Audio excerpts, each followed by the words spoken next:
A ver, me siguen con la lectura, por favor, hermanos. Dice así la palabra de Dios.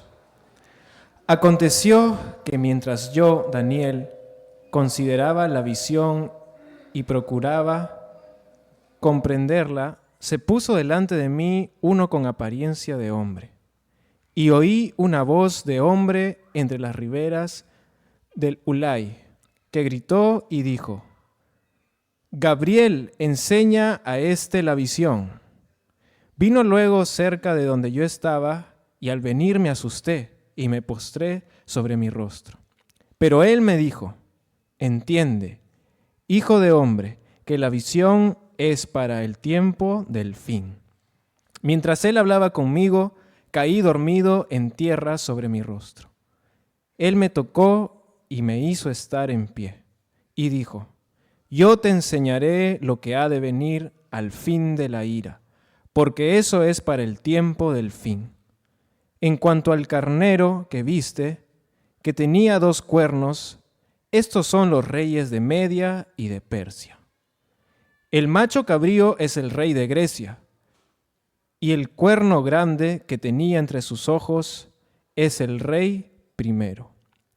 En cuanto al cuerno que fue quebrado y sucedieron 4 en su lugar, significa que 4 reinos se levantarán de esta nación, aunque no con la fuerza de él. Al fin del reinado de estos, cuando los transgresores lleguen al colmo, se levantará un rey altivo de rostro y entendido en enigmas. Su poder se fortalecerá, mas no con propia fuerza, causará grandes ruinas. Prosperará, actuará arbitrariamente y destruirá a los fuertes y al pueblo de los santos. Con su sagacidad hará prosperar el engaño en su mano. En su corazón se engrandecerá y, sin aviso, destruirá a muchos. Se levantará contra el príncipe de los príncipes, pero será quebrantado, aunque no por mano humana. La visión de las tardes y mañanas que se ha referido es verdadera. Y tú guarda la visión, porque es para muchos días. Versículo 27. Yo, Daniel, quedé quebrantado y estuve enfermo algunos días. Cuando me levanté, atendí los negocios del rey, pero estaba espantado a causa de la visión y no la entendía. Damos paz a nuestro hermano Pablo, quien tiene la prédica en esta mañana.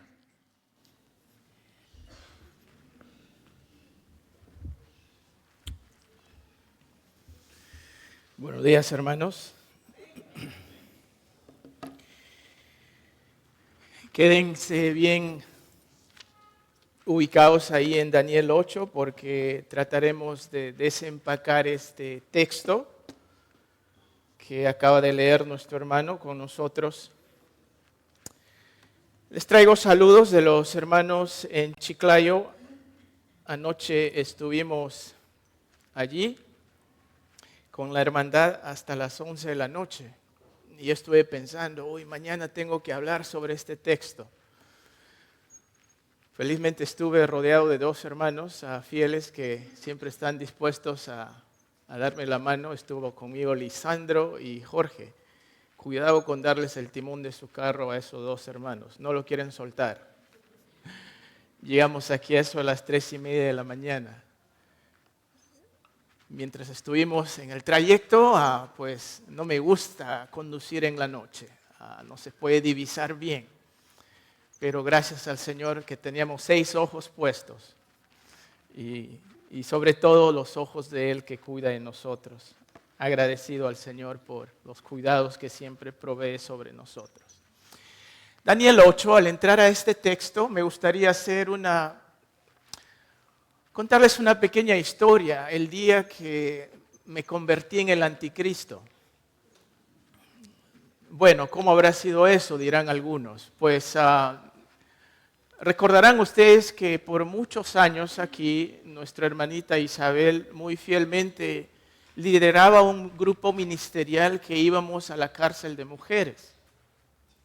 Y tuvimos grandes victorias allí en el Señor. Estuve recordando hace poco a John Christian, que a través de esas conexiones, John Christian comenzó porque una hermana que era de allá, de Yacuabamba, creo, conectó con John Christian cuando iba a venir a estudiar. ¿No es así, mi hermana Isabel? Bueno, hay muchas otras historias que podemos contar, pero la historia cuando me convertí en el anticristo no vino de mí. Resulta que este día llegué y dos hermanas ahí se me acercan y me preguntan, hermano, ¿usted habla en lenguas? Y yo le dije, bueno, con las justas hablo el español y también el castellano, digo el inglés, y bueno, eso es lo que el Señor me ha dado. Y si un día el Señor me hace hablar en lenguas, chévere, le digo, estaré listo. Y mi respuesta parece que no le gustó. Y me dijo, usted es el diablo. Eso es por lo que usted no tiene el don de lenguas. Usted es el anticristo. Y yo me quedé ahí estupefacto, así congelado. Bueno, traté de explicarlo en mi propio sentir al decir que hay momentos en los cuales me siento como el anticristo. ¿En qué sentido? El anticristo es algo que está en contra de Cristo. Y tú y yo tenemos experiencias constantes en la vida que están en contra de Cristo. Y eso llamamos desobediencia. Desde ese punto yo dije, ya, creo que estoy como los demás, entonces todos son anticristos. Pero esta mañana yo quiero hablarles que hay un día que viene el anticristo. Hay un día que viene el anticristo. Y esto lo vamos a ver en el capítulo 8 de Daniel. La palabra de Dios ya nos hace de manifiesto que vendrán muchos anticristos. Pero la gente misma está bien curiosa a través de la historia de fijar su adjetivo sobre personajes, ¿no? El Papa, ¿cuántos han escuchado que al Papa lo han considerado el anticristo a lo largo de la historia? ¿Han escuchado eso? ¿No? ¿Cuántos han escuchado que Hitler ha sido llamado el anticristo? También hemos escuchado de personajes líderes conocidos a lo largo de la historia. Y lo triste es que los mismos judíos piensan que nuestro Señor Jesús es el anticristo. ¿Por qué? Porque ellos esperan que el Mesías todavía venga. Entonces, al venir nosotros esta mañana aquí, mi intención hacia ustedes no es decirles quién es el anticristo, pero más bien educarles a través de la palabra de Dios por medio de la lectura que hemos hecho y tratar de desempacar esos conceptos. Mi deseo es, hermanos, que nuestra mente sea fijado solo en la palabra de Dios. Y por lo tanto tengamos un convencimiento bíblico de cómo debemos nosotros enfrentar la historia que va a ir en desenlace de aquí en adelante. Quiero decirles al entrar a este texto que Daniel 8, muy significativo, viene después de Daniel 7. Muy revelador, ¿no es así? Pero es muy revelador, ¿por qué? Porque en el capítulo 1 de Daniel empezó en el idioma hebreo. Y luego tenemos del 2 al 7, del 2 al 7 están en el idioma arameo, que es el idioma, diríamos, más común de esos tiempos. Y ahora al venir al capítulo 8, resume otra vez en el idioma hebreo. ¿Debido a qué? Definitivamente sabemos que lo que Daniel está haciendo por soberanía de Dios, hasta el capítulo 7, del 2 al 7, estaba hablando del mundo de los gentiles, del tiempo de los gentiles. Y eso es lo que yo les he tratado de ilustrar. Y ahora al entrar al capítulo 8, retoma entonces su fijación sobre el pueblo de Israel. A través del capítulo 8 y hasta el capítulo 12, el Señor nos va a revelar múltiples cosas en relación al pueblo de Israel. Y con razón que aquí resume otra vez para decirnos en el idioma hebreo. De los capítulos 2 al 7 diríamos que es un mensaje a las naciones, al mundo, a los gentiles. Pero de los capítulos 8 al 12 tenemos el mensaje a la nación, al pueblo de Israel. Recuerden que llegamos hasta aquí haciendo un repaso nada más rapidito, ¿no? Capítulo 1, 4 jóvenes luego en el siguiente vemos una estatua, luego vemos un horno de fuego, luego vemos un árbol, luego vemos una mano en la pared, luego vemos la fosa de los leones, luego vemos 4 bestias y al llegar al capítulo 8 aquí tenemos a 2 bestias con cuerno. Bueno, 2 animales, diríamos más bien, las bestias fueron en el capítulo anterior. Y alguien dirá, hermano, ¿y nosotros como iglesia dónde nos ubicamos? Yo quiero decirles que la iglesia del Señor Jesucristo es una institución especial en los planes de Dios, que no está señalado aquí, porque la iglesia de Dios está formado tanto por gentiles y judíos. El Señor ha hecho de 2 casas una sola familia por medio del Señor Jesucristo. Y en el Nuevo Testamento eso lo reconocemos como un misterio. Cuando hablamos de un misterio, yo quiero decir que no ha sido revelado en los tiempos del Antiguo Testamento hasta que Pablo entra como el apóstol por excelencia del Señor hacia los gentiles. Y él dice, por ejemplo, lo siguiente: el misterio que había estado oculto desde los siglos y edades, pero que ahora ha sido manifestado a los santos. O sea, tú y yo somos parte de una parte especial de la historia. La iglesia es la novia del Señor, es la esposa. Y nosotros debemos reconocer. Por lo tanto, lo que estamos hablando aquí ocupa la nación de Israel sin perder lo que significa el desarrollo de la historia. Volvemos a Israel y leemos en el versículo 1. Versículo 1 dice, en el año 3 del reinado del rey Belsasar, se me apareció una visión a mí, Daniel, después de aquella que me había aparecido antes. ¿Se acuerdan? La visión de las 4 bestias en el capítulo 7. Y ahora, 2 añitos nada más después de esa visión, Daniel tiene otra visión. Y en esta visión, ¿qué?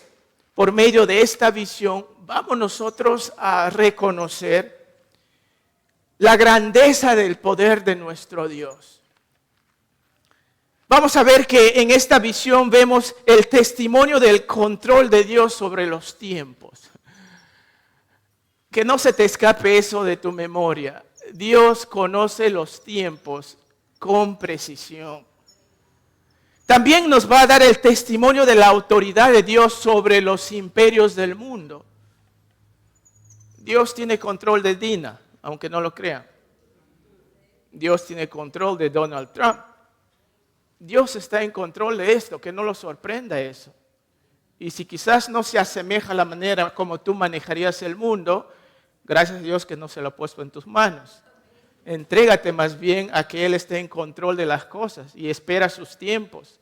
También nos va a dar testimonio de la soberanía de Dios, obviamente, sobre la historia. Por lo tanto, debemos desechar cualquier pensamiento de los escritos proféticos de aquellos que a veces se nos presentan. Oh, seguro, Nostradamus ha dicho eso. ¿Cuántos se han cruzado con las profecías de Nostradamus? El Papa Negro, algunos hablaron del Papa Negro, iba a ser elegido y por lo tanto viene el fin del mundo. En lugar muchos de ir a su Biblia, están pensando en teorías conspiracionistas de personajes que desde un comienzo no eran hombres bajo la dirección de Dios. Sin embargo, mucha gente quiere estar entretenido, está fascinado por temas de hoy en día, por temas faranduleros, diría yo. Dejemos ese tipo de cosas y vayamos a la palabra de Dios. En el versículo 2 dice, vi en visión y cuando la vi yo estaba en Susa, que es la capital del reino en la provincia de Elam. Vi pues en visión estando junto al río Ulai.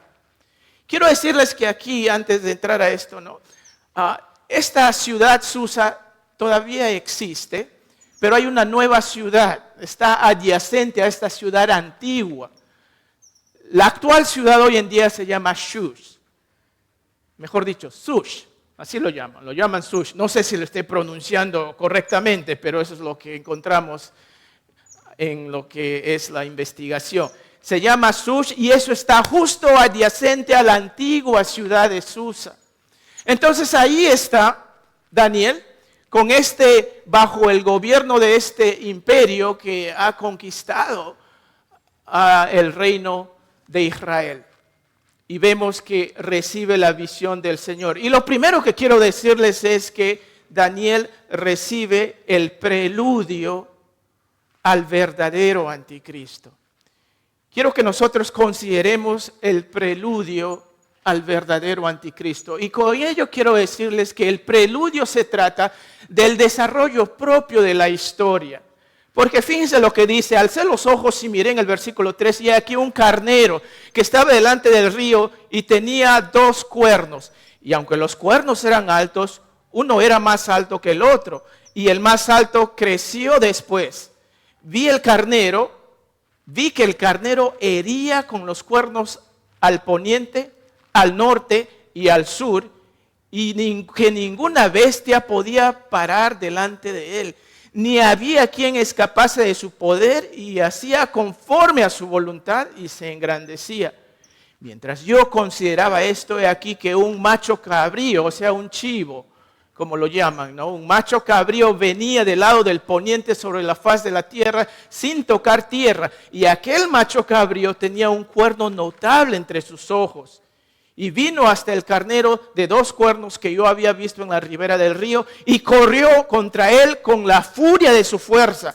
Y lo vi que llegó junto al carnero y se levantó contra él y lo hirió y le quebró sus 2 cuernos, y el carnero no tenía fuerzas para pararse delante de él.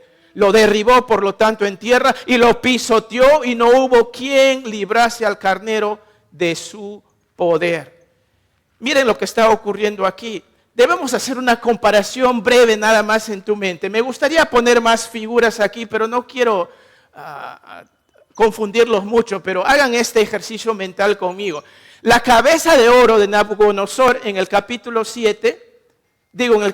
2, ¿no? Vemos que es el león de Daniel en el capítulo 7. ¿Se acuerdan de eso?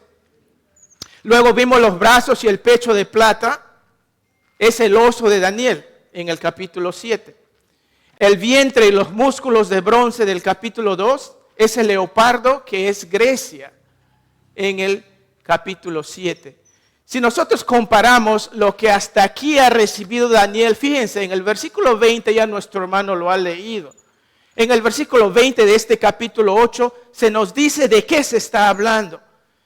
Este carnero de 2 cuernos es el imperio medo-persa.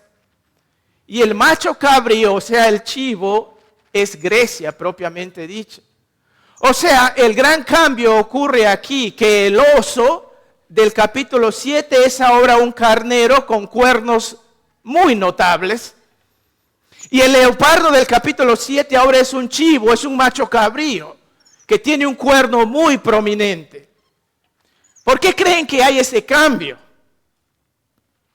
Creo que es una manera de hacer un preludio a lo que se va a comunicar aquí sobre el protagonista principal de este capítulo. Habla de que el carnero de 2 cuernos, hay uno que es más alto que el otro.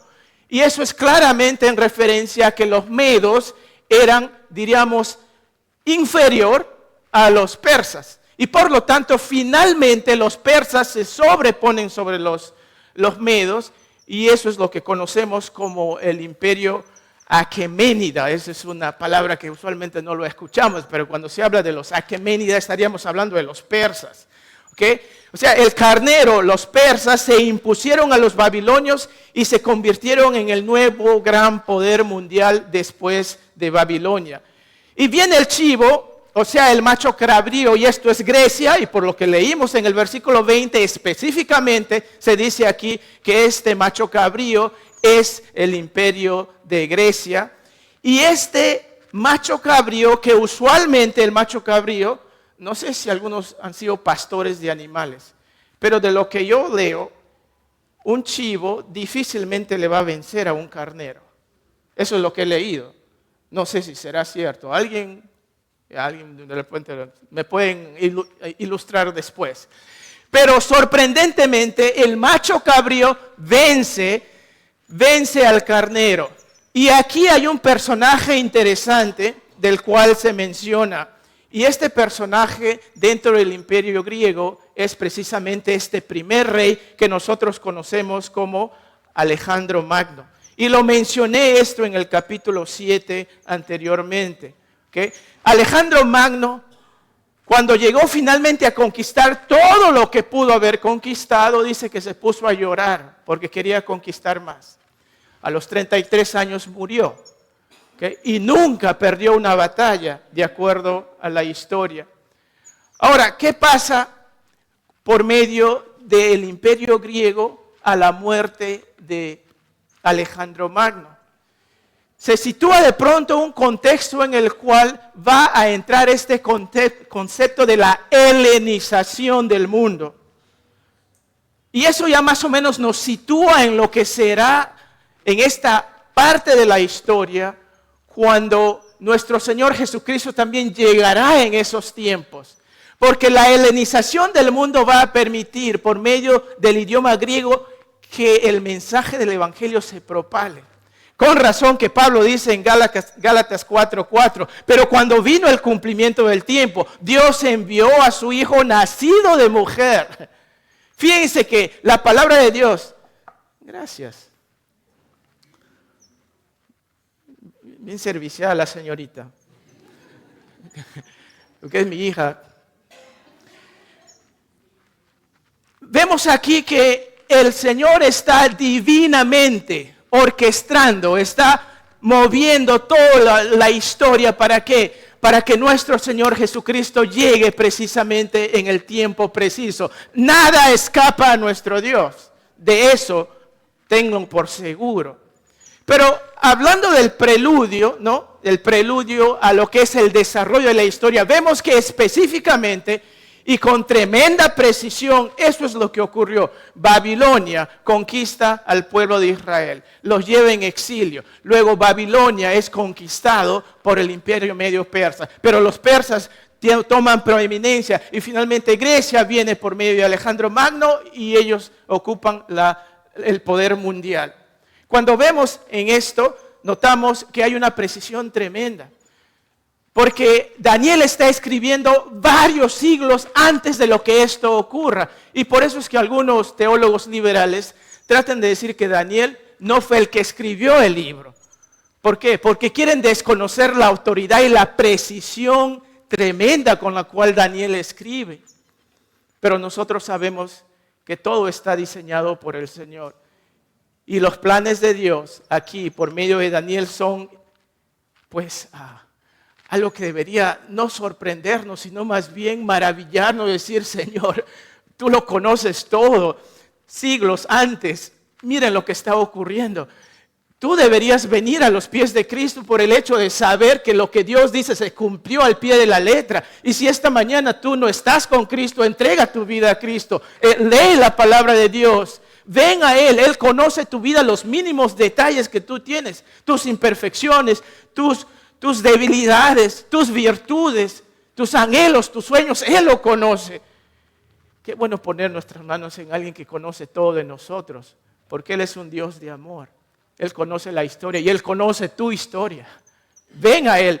Vemos entonces el preludio al verdadero anticristo y eso tiene que ver con el desarrollo de la historia. Pero luego pasamos al prototipo del verdadero anticristo. Versículos 8 y 9 dice, y el macho cabrío se engrandeció sobremanera, pero estando en su mayor fuerza, aquel gran cuerno fue quebrado. Y en su lugar salieron otros 4 cuernos notables hacia los 4 vientos del cielo.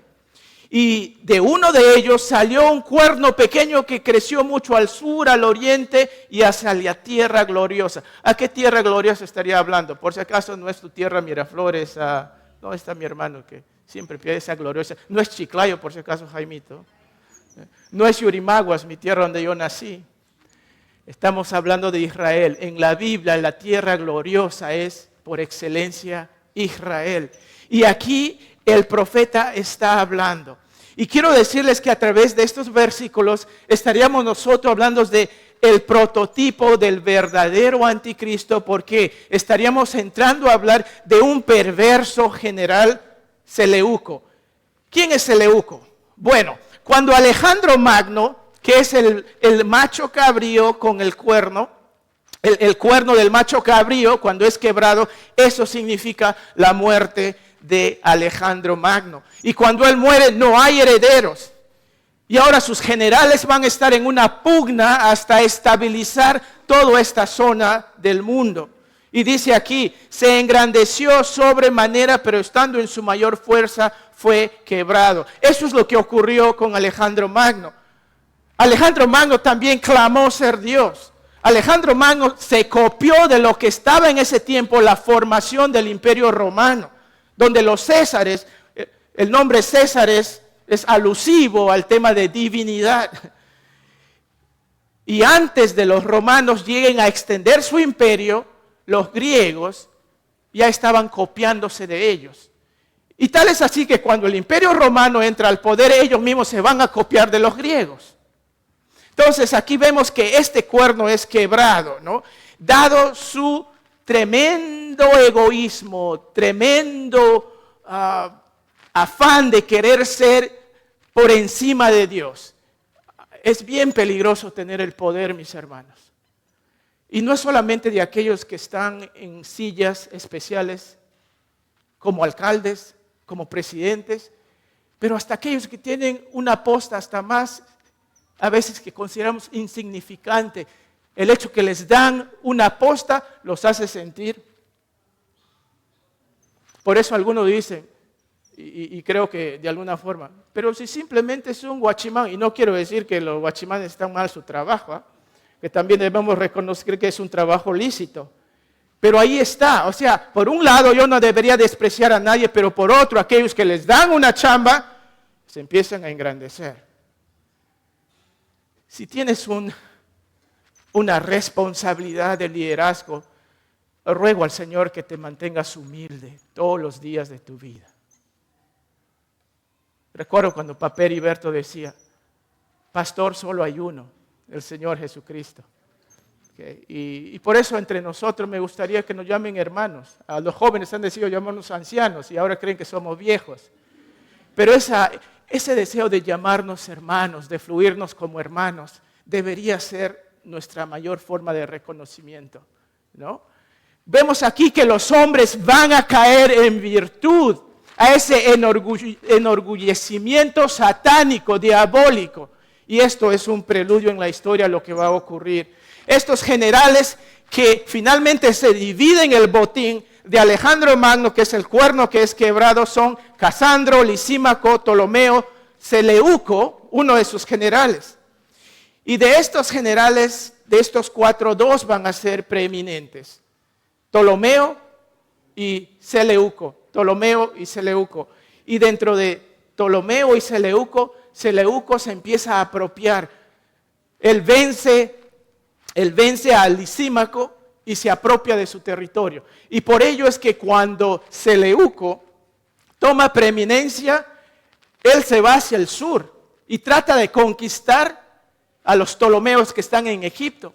Pero se extiende mucho más por Mesopotamia, muy lejos. Y parece ser que dentro de sus cuatro generales, este era el que tenía mucho más territorio.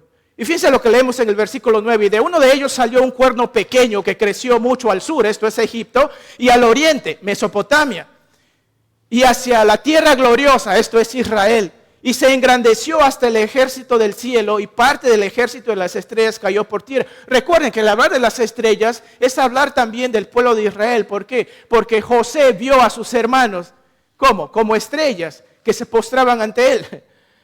Entonces, hablar de las estrellas es hablar de los judíos. Es más, una marca de los judíos históricos es una estrella. Vemos aquí entonces que esto se va a sobreponer sobre ellos.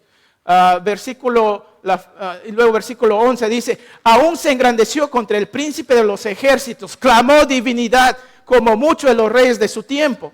Y luego dice, y por él fue quitado el continuo sacrificio. Este personaje hizo algo sin precedente en la historia de persecuciones del pueblo de Israel, que se atrevió a ir al mismo templo. ¿Okay? Dice, y el lugar de su santuario fue echado por tierra. Este personaje profana totalmente el lugar más sagrado de los judíos.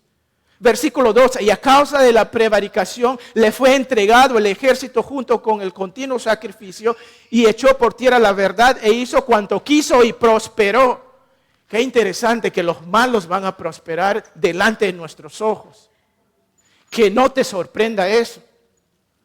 Le fue bien en lo que se propuso hacer a este malvado. Versículo 3, entonces oía un santo que hablaba y otro de los santos preguntó a aquel que hablaba, ¿hasta cuándo durará la visión del continuo sacrificio y la prevaricación asoladora entregando el santuario y el ejército para ser pisoteado? Versículo 14, y él dijo, hasta 2300 tardes y mañana, luego el santuario será purificado. Con este preludio quiero decirles que estamos hablando de la práctica, o sea, la actividad que va a hacer que nos llama al verdadero anticristo. Hay una disputa tremenda entre los generales de Alejandro Magno cuando él muere.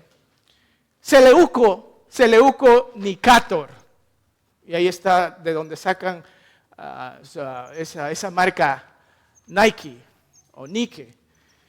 Aquellos que se ponen Nike, les gusta Nike, es un endiosamiento a la diosa griega de la victoria. Por eso no me gusta Nike.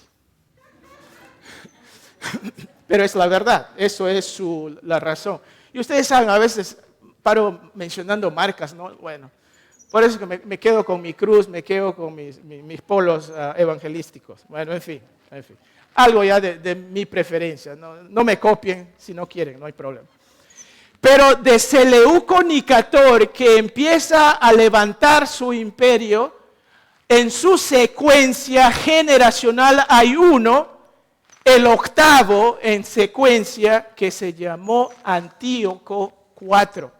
Antíoco IV, ese es el personaje al cual Daniel hace referencia aquí. ¿Por qué? ¿Qué es lo que hizo Antíoco IV para ser considerado el personaje al que se refiere Daniel? Fíjense, versículo 10 dice, y se engrandeció hasta el ejército del cielo, aún se engrandeció contra el príncipe de los ejércitos. ¿Saben lo que hizo Antíoco IV? Él adoptó este calificativo de Epífanes.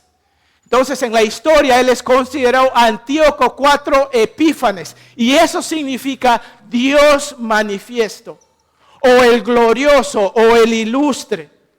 O sea, era una manifestación divina de Dios. Que ello no les sorprenda porque eso era común entre los griegos. Pero eso es lo que él hace. Él se llama diríamos, personificación de Dios. Y a través de ello, cuando ya saben que alguien se cree un Dios, ¿qué va a hacer? Va a hacer lo que le place. Y lo que va a intentar hacer él va a intentar hacer de todo el mundo que se hagan griegos. Y eso se llama la helenización del mundo. Él va a imponer la cultura, el idioma y la religión griega, que incluía la prostitución de las mujeres en sus templos. Y eso es lo que hizo precisamente o intentó hacer en el templo de los judíos. Con razón que tuvo oposición finalmente. Algo que hizo Antíoco IV Epífanes es que puso un gimnasio en el mismo Jerusalén. ¿Cuántos van al gimnasio? Todos se ponen su licra, van corriendo, ¿no? Y pareciera que cuando van al gimnasio hasta quieren ponerse menos ropa. ¿Saben qué significa gimnasio? El lugar donde los desnudos están haciendo deporte, están meditando y están pasando el tiempo. Vayan a buscarlo. Eso es lo que significa gimnasio. Con razón, cuando yo veo a la gente, yo saco a caminar a mi perro a las 6 de la mañana, veo a señoras ahí yendo. Y todos con su licra, yo digo que no, bueno, mejor no digo nada. Este hombre está intentando mundanizar, está tratando de cambiar el propio concepto de lo que significa ser un judío. Y todo el mundo parece que se está sumando, hay muchos judíos que se están sumando a la causa, pero hay algunos que lo ven, esto está siendo demasiado feo y por lo tanto hacen una resistencia. El pueblo judío siempre ha sido una piedra en el zapato en la historia. Sí, debemos orar por Gaza, pero recuerden que hay un propósito mayor aquí. Hay un propósito superior aquí. El pueblo de Israel es un marcador en la historia del mundo. Están en desobediencia, como lo estuvieron aquí. Pero el Señor no los ha abandonado. Y un día van a ser castigados. Pero ¿qué vamos a hacer nosotros? Reconocer la palabra de Dios y tener propiedad en cómo nosotros procesamos aún la historia en la cual estamos viviendo. Algunos se han enojado conmigo cuando les he dicho que debemos orar por la nación de Israel. No lo digo yo, lo dice la palabra de Dios, mi hermano. Y si no te gusta, piña pues, lo dice la palabra de Dios. Debemos orar que el Señor en su tiempo va a cumplir un castigo. Sí, y es más, parte del castigo es donde están. Ahorita se sienten chévere, ¿por qué? Porque tienen armas atómicas posiblemente. Pero hay un día cuando ni siquiera Estados Unidos va a estar de su lado. Y la única manera como van a recibir ayuda es que cuando el príncipe de príncipes finalmente baja y los libere. Y eso lo vamos a ver en la semana 70 de Daniel, que va a estar emocionante. Así que nuestro hermano Jared nos va a desempacar eso en el capítulo 9. Pero ¿qué hace? ¿Qué hace Antíoco IV Epifanes? El manifestado, el glorioso, el endiosado. Él prohíbe el estudio de la Torá. Son las Sagradas Escrituras para nosotros, Antiguo y Nuevo Testamento. A ese tiempo los judíos, él prohibió que los judíos puedan tener estudios de la Torá y lo castigaba con la pena de muerte. Los rollos de la Torá y otros manuscritos eran confiscados y destruidos. Él penaliza a los que observan el sábado. Hacía trabajar el sábado y si no lo hacían eran castigados y otros ejecutados. Él mató a los que practicaban la circuncisión. Madres que circuncidaron eran muertas juntas con sus familias y los que hicieron la circuncisión también eran ejecutados. Y niños circuncidados eran colgados del cuello de sus madres. La idea era eliminar totalmente la identidad del judío. Era un obstáculo para los planes helenizantes de Antíoco IV Epifanes. Y dice que se pone por encima de Dios. Cuando leemos aquí, se engrandeció contra el príncipe de los príncipes. Nuestro Señor Jesucristo nunca se engrandeció más allá de lo que Dios le permitió. Y Él obedientemente se sujetó, como leíamos esta mañana en Filipenses 2. Recuerden en el versículo 5 cuando dice, y hay en vosotros ese mismo sentir que hubo en el Señor Jesucristo, que siendo tan alto se hizo tan chiquito, de tal manera que se haga hombre. ¿Para qué? Para que Él muera por nosotros. Eso es la actitud del creyente.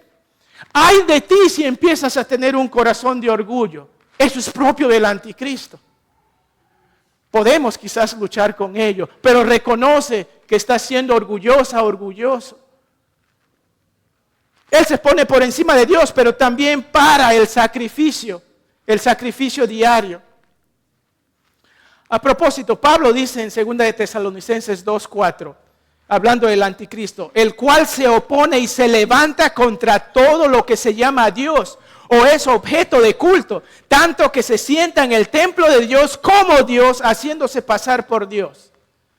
Eso es lo que Pablo habla del anticristo propiamente dicho. Pero vemos también que Antíoco IV Epifanes, él para el sacrificio diario. Los sacrificios se hacían en la mañana y en la tarde, todos los días. Y fíjense lo que dice, pero por él fue quitado el continuo sacrificio y el lugar de su santuario fue echado por tierra. O sea, la adoración del pueblo en el templo, los sacrificios se paralizan cuando los babilonios destruyen el templo, tiempos de Daniel. Luego Ciro los hace retornar y resumen otra vez los sacrificios. Pero luego viene Antíoco Epifanes y paraliza otra vez, destruye el templo, paraliza aterradoramente los sacrificios. ¿Y cuándo se va a volver a resumir a hacer sacrificios otra vez? Porque no hay templo ahora. Estaríamos hablando de un tercer templo. O sea, esa destrucción que hizo Antíoco Epifanes lo estamos viendo aquí. Y él para el sacrificio, él profana el templo. ¿De qué manera? Dice, por él fue quitado el continuo sacrificio y en lugar de su santuario fue echado por tierra. Antíoco lo que hace, de acuerdo a la historia, él mata a un chancho, términos peruanos. Él mata a un cerdo, un cochino, un porcino, un puerco. Y hace beber su sangre a los sacerdotes, a los judíos. Y seguidamente ubica una figura de Zeus en el templo y demanda que sea adorada. Este tipo de actividad es lo que conocemos como la abominación de desolación. Y eso lo vamos a ver en el siguiente capítulo, en el versículo 27. Y el mismo Señor Jesús se refiere a esto en relación a su segunda venida en Mateo 24. Menciona la abominación de desolación. Por lo tanto, lo que hizo Antíoco IV Epífanes es una semejanza de lo que va a ocurrir. Matar un cerdo en el mismo santuario y pedir que se adore a Zeus.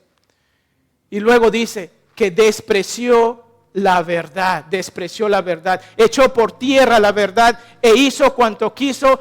Y lo más frustrante en toda esta aberración satánica es que este hombre prospera.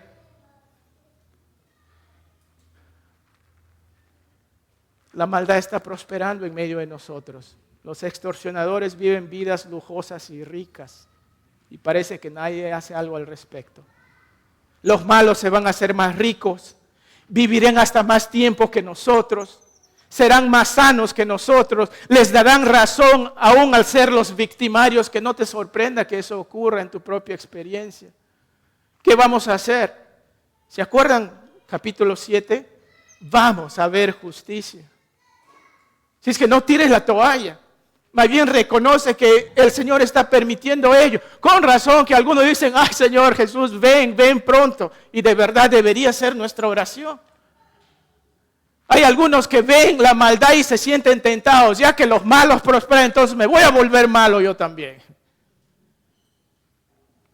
Ay de nosotros si llegamos a contemplar ello. Aunque Asaf en Salmo 73 pensó así. Señor, dijo, ¿por qué los malos prosperan? Míralo, por donde yo veo son malos y les va bien. Buen carro, buena cuenta. Esposas bien bonitas. ¿Se han dado cuenta de eso? Es una conjugación de muchas cosas. Y los jóvenes dicen, mejor trabajar legalmente no vale la pena. Mejor voy a crear, y hay muchas señoritas hoy en día que han creado este aplicativo que se llama OnlyFans, que está consumiendo, y es una forma nada más de vender sus cuerpos, de meterse en cosas ilegales. Y está cautivando a toda la juventud en todo el mundo. El espíritu satánico está muy en medio de nosotros. Y algunos dicen, si es la vida fácil, eso es lo que quiero y nos vamos a meter. Pero gracias a Dios que Asaf nos da la lección. Porque él dice en Salmo 73, 26, cuando se sintió tentado por el mal, dijo, puede fallarme la salud y debilitarse mi espíritu, pero Dios sigue siendo la fuerza de mi corazón.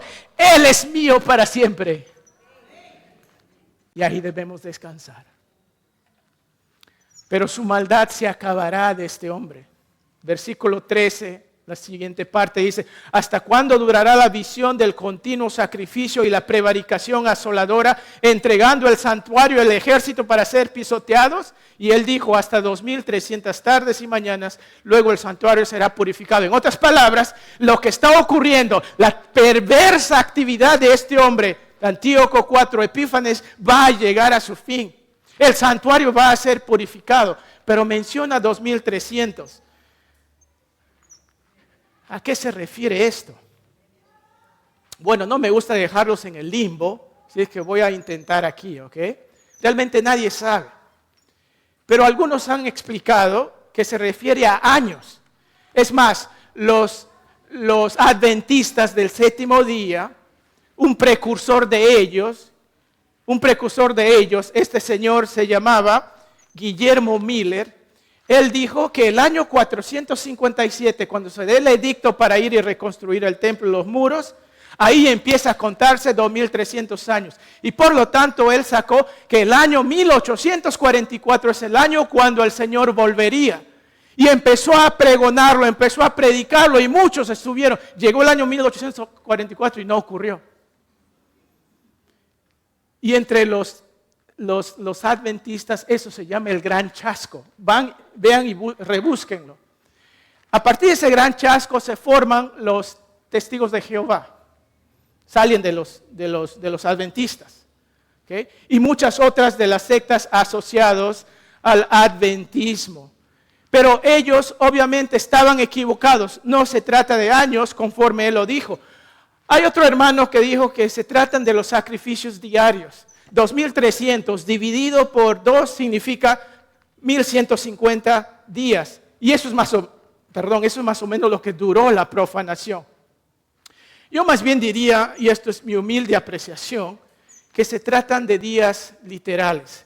Cuando la palabra de Dios habla de y era la mañana y era la tarde, usualmente se refiere a días de 24 horas. Y si ustedes entonces verían que aquí se trata de 2300 días literales, eso sería más de 6 años. La verdad es que Antíoco IV Epifanes, lo que pasa aquí es que él empezó su reinado en el año 175 y él muere en el año 164.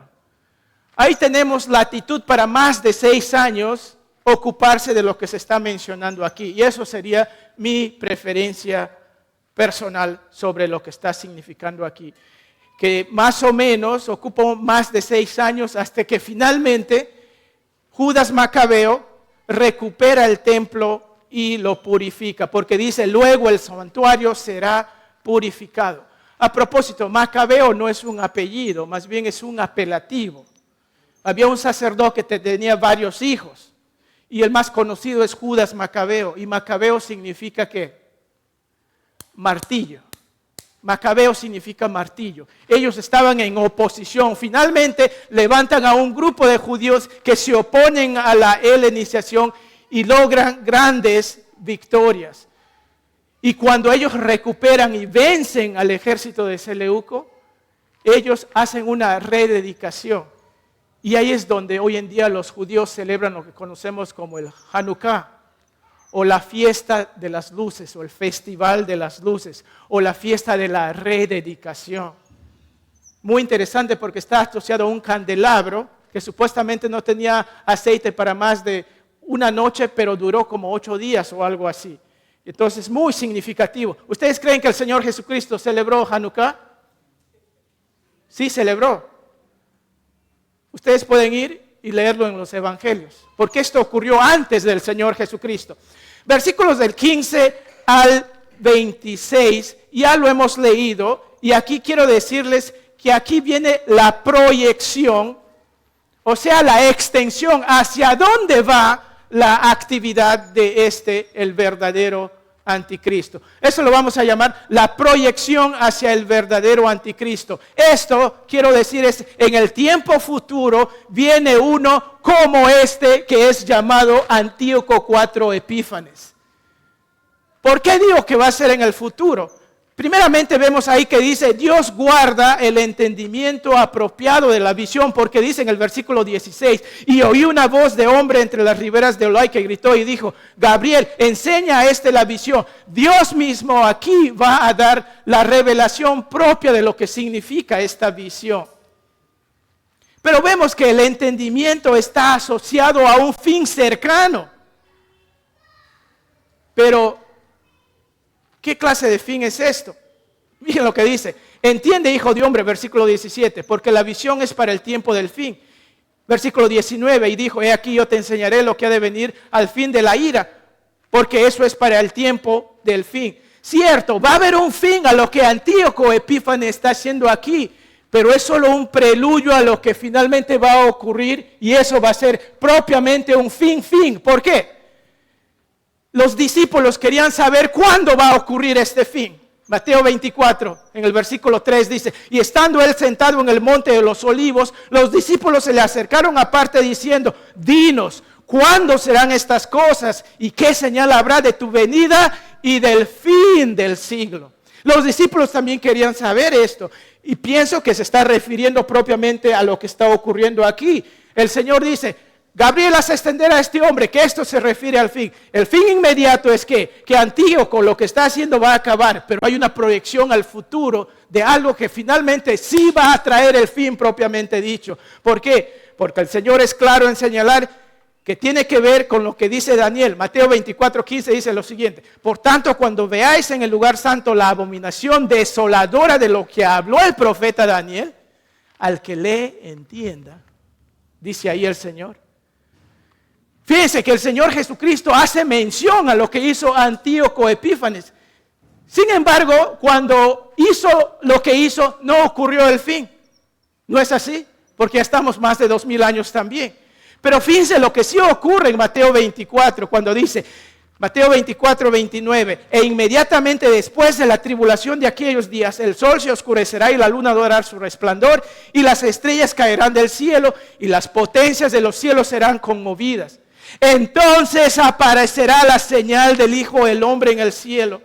Y entonces lamentarán todas las tribus de la tierra y verán al Hijo del Hombre viniendo sobre las nubes del cielo con gran poder y gran gloria. Por eso decimos que lo que Antíoco Epífanes hizo es solo un preludio al verdadero anticristo, después de cuya actividad sí viene el Señor Jesucristo. El verdadero anticristo será un hombre como Antíoco, pero superior en maldad a Antíoco. Porque dice, se levantará un rey altivo de rostro y entendido en enigma, o sea, un maestro de la intriga. Esto va a ser un hombre que tiene un floro tremendo. Chicas, no caigan en el floro de ese pata. Más bien cáete ante su humildad, que está un hombre dedicado al Señor, que es fiel. Hijas, no caigan en esos floreros. Espero que mi floro no te haya cautivado, esposa. Este va a ser un hombre que va a cautivar a todo el mundo. Y su capacidad de hablar va a ser tremendo. Él va a venir con el mismo poder de Satanás. Fíjense lo que dice 2 de Tesalonicenses 2:3. Nadie os engañe en ninguna manera, porque no vendrá sin que antes venga la apostasía y se manifieste el hombre de pecado, el hijo de perdición, inicuo, cuyo advenimiento es por obra de Satanás. Cierto, Satanás estuvo en Antíoco 4 Epífanes, pero el que va a venir en el futuro, yo diría que va a ser hasta un poseído por el mismo demonio. De la misma manera como Judas fue poseído por el demonio. Porque dice Pablo, con gran poder y señales, prodigios y mentirosos, y con todo engaño de iniquidad, para que los que se pierden por cuanto no recibieron el amor de la verdad para ser salvos. Amigo, amiga, si tú la verdad de Cristo no lo has recibido por medio de la palabra de Dios, va a venir uno que sí te va a engañar y te va a llevar a la perdición. Entrega tu vida a Cristo. Ven a Él. Que no entre en ti un espíritu de mentira que un día te sientas perdido. Fíjense, podemos ver que lo que ocurrió con Antíoco Epífanes es un prototipo entonces del verdadero anticristo. Y en medio de toda esta destrucción que va a hacer, porque dice, ¿no? Y causará grandes ruinas y prosperará y hará arbitrariamente y destruirá a las fuertes y al pueblo de los santos. ¿Cómo puede imponerse así a los hombres? Porque va a tener bastante poder de parte del demonio y va a hacer grandes cosas. En Apocalipsis vemos las grandes cosas que el anticristo va a hacer. Va a venir con un poder de mentira, dice, con su sagacidad hará prosperar el engaño en su mano y en su corazón se engrandecerá y sin aviso destruirá a muchos. Lo que va a hacer este personaje al pueblo de Dios es tremendo. Es tremendo. Lo que ocurrió con Antíoco 4 es solo un prototipo al verdadero anticristo que se manifestará antes del fin del tiempo de los gentiles y finalmente viene el retorno del Señor. ¿Cómo se sintió Daniel cuando recibió esto? Versículo 27 dice, y yo, Daniel, quedé quebrantado y estuve enfermo algunos días. Y cuando convalecí atendí los negocios del rey, pero estaba espantado a causa de la visión y no la entendía. Quiero que reconozcamos la postura, o sea, la actitud de Daniel. Y su actitud es la de continuar con lo que se debe hacer y hacer bien. Con ello quiero concluir. Hay mucha información que les he dado, hermanos. Y muchos hemos perdido la cordura. Nos hemos sumado a causas, como lo llaman, conspiracionistas. A veces tenemos espíritus conspiracionador entre nosotros. Vayamos a la palabra de Dios. Y quiero decirles con ello que podemos estar sacudidos. Como vemos aquí, lo interesante de Daniel es que dice que está pero conmovido a tal punto de estar enfermo, pero luego dice, me fui a hacer el trabajo al cual fui llamado. ¿A qué trabajo te ha llamado el Señor? Esto es característica de los creyentes.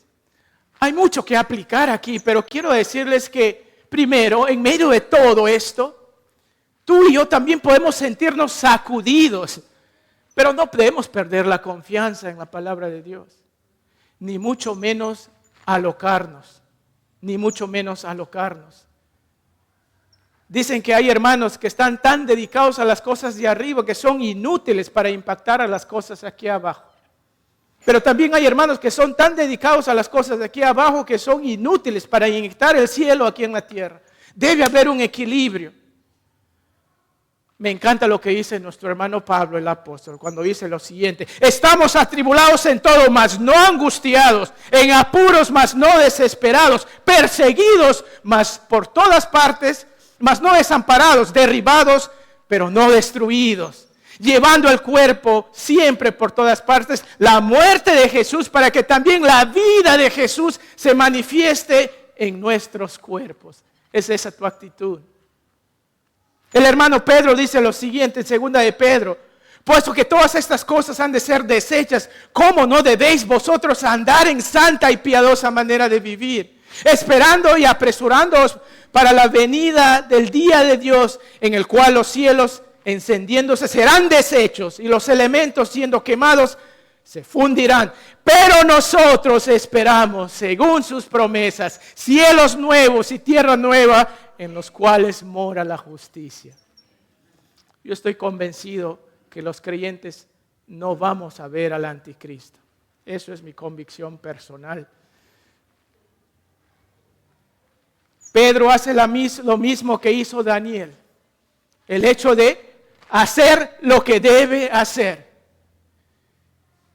Si Daniel hizo ello, si Pedro dice lo mismo, si Pablo dice lo otro, ¿qué nos toca a ti y a mí? Pedro dice en 2 de Pedro 3:14, por lo cual, oh amados, estando en espera de estas cosas, procurad con diligencia ser hallados por Él sin mancha e irreprensibles en paz. Seamos equilibrados, no seamos escatofóbicos.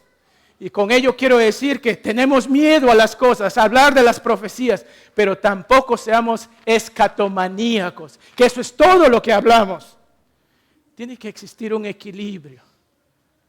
Daniel dice, wow, esto es tremendo lo que va a ocurrir en los últimos tiempos, pero voy a buscar la paz y voy a hacer lo que debo.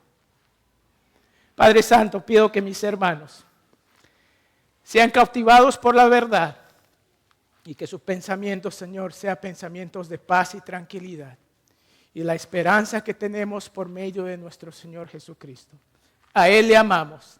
Él es el Cristo, Él es el Mesías y esperamos su venida. Gracias, Padre. Amén.